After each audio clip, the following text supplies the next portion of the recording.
Hey guys, YouTuber 100 here. Alright, and now here I am with another video of another Christmas Carol adaptation.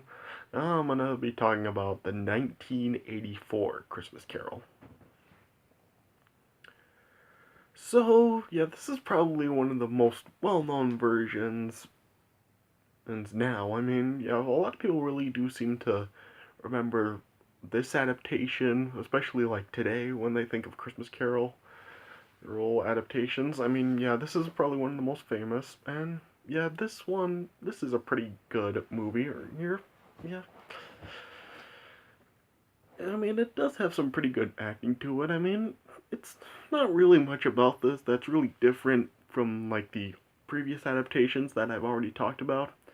So yeah, I really don't think I'm gonna like really go like that much into this film because I mean it's basically like the same as like some other ones that I've already gone over. Yeah, but it is still like a good movie. I mean, it has some really good acting. George C. Scott is a good Scrooge. Yeah, not really sure if I can say he's my favorite. Probably like second or third favorite. I used to like Reginald Owen and like the Scrooge McDuck, like as Scrooge. Probably more, but yeah, George C. Scott is still a good Scrooge. Yeah, yeah, and a lot of the other characters are good in this film. Yeah, this film actually has an appearance from Michael Goff, who played Alfred in the Burton Schumacher Batman movies. So it was kind of nice to see him in this film. Yeah. And what I like about this version is that it seems like they have like elements that were in like some previous adaptations that I've already gone over. Like this film does have like some elements that were in the 1951 film, and it also like it does have some similar elements to the Mickey Christmas Carol. Like it does have like this, some of the same pieces of dialogue that were in the Mickey version. And like when Scrooge is just talking about Christmas at the beginning and saying that people who think anything else than he does should be buried in their own pudding and stuff. Yeah, yeah.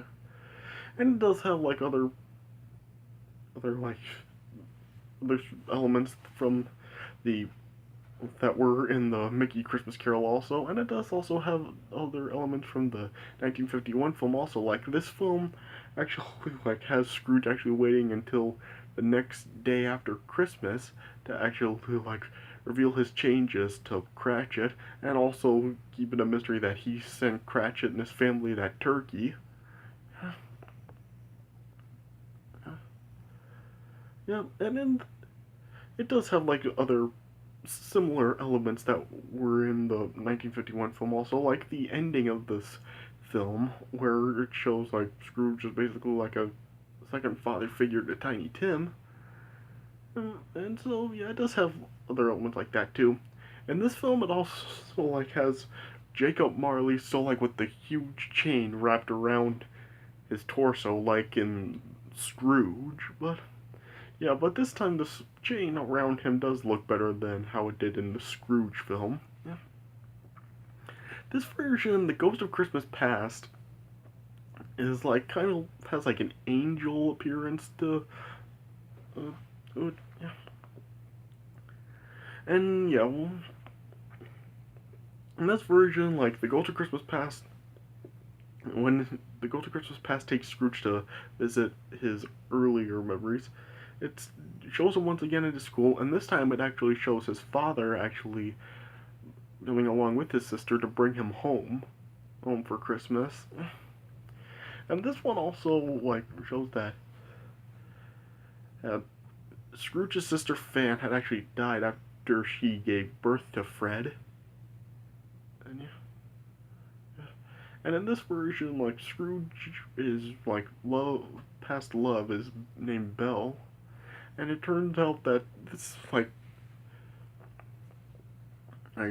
Belle ends up like just dumping Scrooge and leaving him after she feels that he prefers his wealth over her.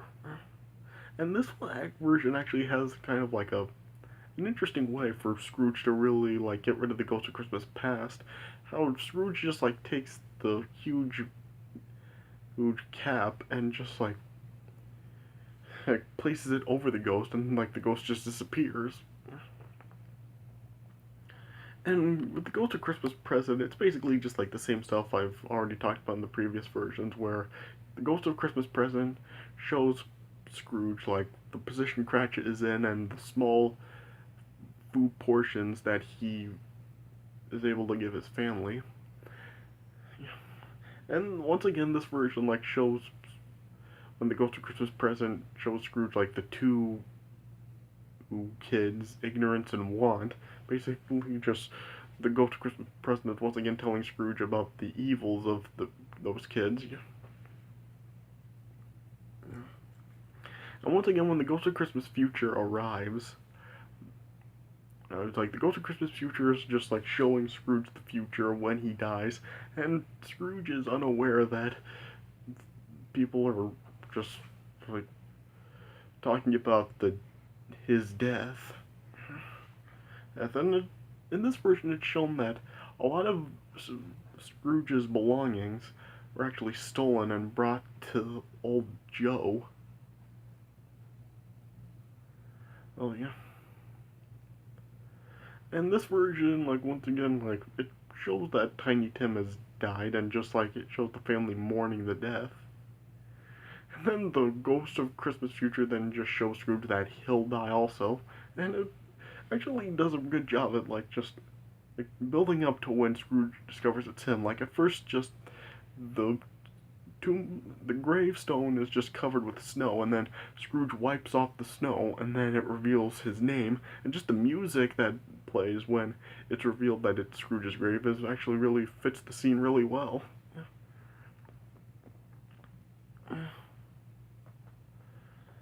Yeah. And this version, one also like as I was talking about before, Michael Goff. Yeah, Michael Goff is one of the collectors for the charity that are trying to get Scrooge to donate money here. And of course, like in the beginning, Scrooge is just turning them down. But then once Scrooge like changes his ways, then he agrees to uh, donate for the charity. And then once Scrooge then pays a visit to Fred, and then he accepts Fred's invitation. And then once again, just as I was just said earlier, the next day after Christmas, when Cratchit came into the counting house, like at first Scrooge was just like still acting like his old self, where just being like the acting like he's just still the cold person that he was before. And at first he was like acting that way to Cratchit, and then he just reveals his new self to Cratchit, and then he was telling Cratchit that he would increase his wages and give him a raise, and he would become a second father to Tiny Tim, and it then showed like Tiny Tim was cured from his illness, and then yeah, just like in the 1951 film, um, Tiny Tim now formed a bond and connection with Scrooge, and just showed them walking off like it showed in the 1951 film.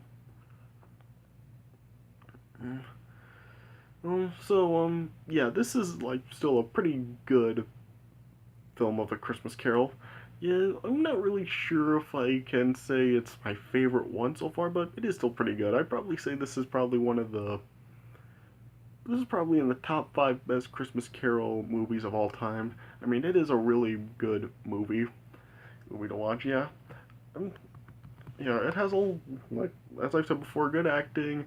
Overall, like some good elements into it, and I do like how it does like include elements from previous versions that are put into this, like with the 51 film and with Mickey Christmas Carol, and even like the stuff with Jacob Marley, like with the chain wrapped around his torso. I guess it is like another interesting thing, like from another element from the Scrooge film. So yeah, it does like do a good job at like just including like elements from previous versions of the story to include in this one. So yeah, basically this one I guess was trying to like take elements that were in previous Christmas Carol adaptations and just put them into one adaptation together. So yeah, it is like I do like how they do that.